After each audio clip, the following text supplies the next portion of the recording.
Robert E. Plummer, Staff Sergeant in the U.S. Air Force, Air Corps, as a flight engineer and gunner. And on occasion, I was also the squadron photographer shooting the ground as we were dropping bombs. And at the end of the war, we were not too worried about fighters because the Navy had kind of taken care of the Jap fighters. But they used plenty of anti-aircraft ammunition on us, except once in a while to get lucky and put a 120 millimeter round through us. That's a pretty good sized hole. And I wanted to be a flight engineer gunner. And I was one of the few guys that wanted that and got it. And it was a very interesting and intensive training period.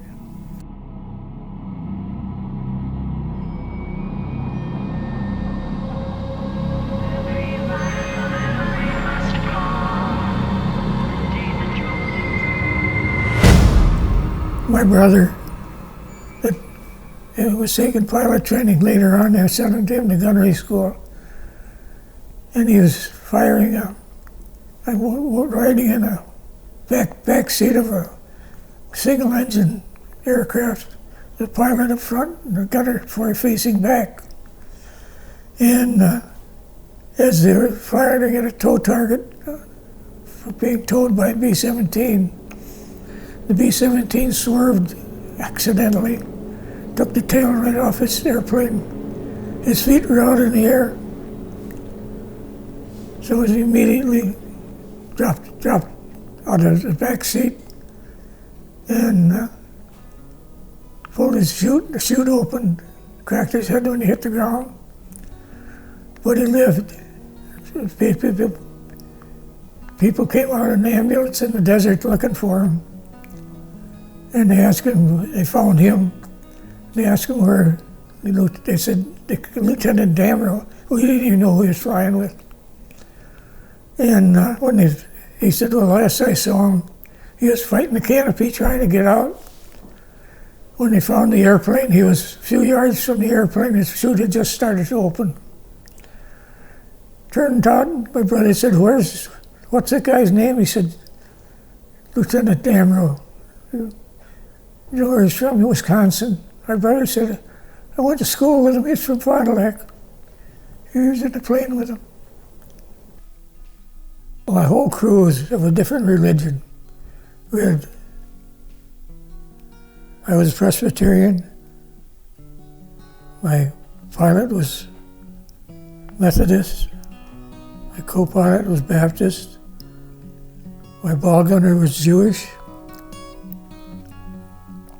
My nose gunner was Mormon from Utah. The navigator was Catholic. And we had a lot of, we never had any arguments. We had a lot of conversations about religion, all good, all learning, educational. And we realized that there's room for everybody.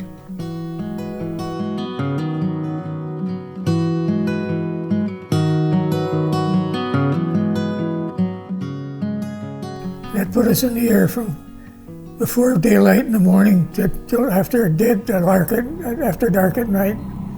So we flew all the daylight hours and used a lot of gas. 100 octane gas.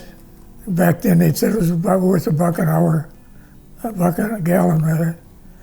And we used to use 200 gallons warming up for takeoff. And so we take off with about 3,700 gallons of 100 octane fuel. And some of the missions used every drop of it. On one mission we landed on one engine. We were supposed to get in formation and put on a show for the Navy over the air base before we could land. And I told my co-pilot, we weren't going to do that. We're going to go direct in, and I fired off a flare to let them know we had an emergency. And on a downwind leg, we lost an engine. On this crosswind leg, we lost an engine. On our final approach, just before we hit the ground, we lost the third engine, and we rolled out with one engine. And the ground crew crawled on top of the airplane wing. When we came to a stop, found out we had about 10 gallons of gas left in one engine.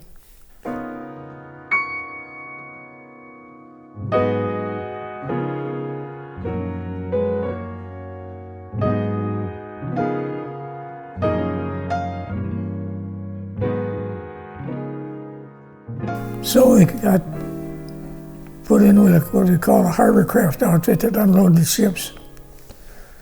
And we got acquainted with them, and they said, hey, you can sleep with our guys and eat with us. You're welcome to stay as long as you have to. And the first night we were there, we ate off of dishes, because we didn't eat off of dishes in the Air Corps, we ate off of trays. And they had ice cream.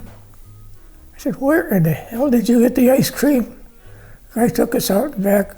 They had so much ice cream, powdered ice cream in gallon cans. Just they had built a building around it. I said, give me a field telephone. It took me about half an hour to hand crank the field telephone and call my squadron commander. And I told him about, he could have all the ice cream he could find to bring your C-47 down. So we get back, what are we going to do with the ice cream mix? Where is it cold enough to mix? Well, anyway, it's right up, straight up 5,000 feet, you're going to find 60, 70 below zero. So we knew a couple of CBs, and they gave us a little hand crank our ice cream maker. And we'd go up to it, and we start cranking. We took 5 guys, take crank, they get tired from lack of air pressure. So the guy tired, we'd relay cranking the ice cream till it got stiff.